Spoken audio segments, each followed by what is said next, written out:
नागपुर के automotive चौक इलाके में 4 लाख का प्रतिबंधित गुटखा और सुगंधित तंबाकू जब्त की गई। पुलिस ने इस सिलसिले में एक आरोपी के खिलाफ मामला दर्ज किया है। ये जब्ती पुलिस को मिली गुप्त सूचना के बाद की गई। नागपुर की यशोधरा पुलिस ने गोपनीय जानकारी के आधार पर तंबाकू और गुटखा तस्करी करने वाले एक आरोपी को हिरासत में लिया है। पुलिस ने आरोपी की एसयूवी गाड़ी से 4 लाख रुपए का माल जब्त किया। पकड़ा गया आरोपी न्यू इंदौरा जरीपटका रोड निवासी सुनील दुधाजी भीमटे 52 साल है। पुलिस को खबर मिली थी कि ऑटोमोटिव चौक से ईटा भट्टी चौक के बीच स्थित शहीद अली के गोदाम के सामने गुटखा तस्कर भारी मात्रा में माल लेकर आ रहा है। इसी सूचना के आधार पर कार्रवाई करते हुए पुलिस ने बड़ी मात्रा गुटखा जब्त किया। मी पोलीस उपनिरीक्षक सदाशिव कंसे, यशोधरनगर पोलीस ठाणे, नागपूर शहर।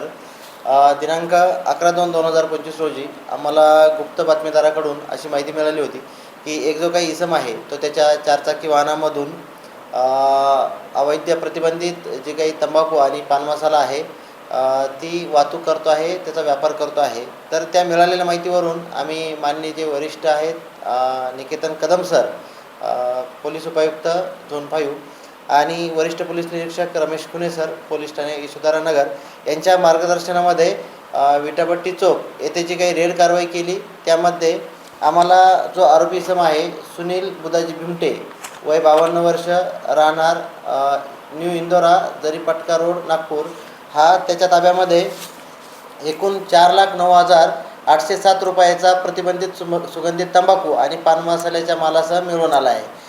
त्याने जो काही हा जो माल होता तो त्याच्याकडच्या लाल रंगाची इनोवा कार आहे त्याच्यामध्ये तो वाहतूक करत होता।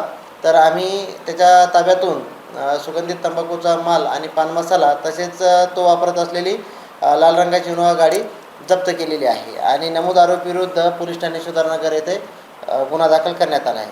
ही जी काही कारवाई आहे ती वरिष्ठ पोलीस निरीक्षक रमेश खुने सर, पोलीस हवालदार प्रमोद कंगाले, पोलीस अंमलदार मंगेश गिरी, अमोल भेंडेकर, राहुल शेट्टी, सन्नी मते या सर्व पथकाने ही कारवाई केलेली आहे।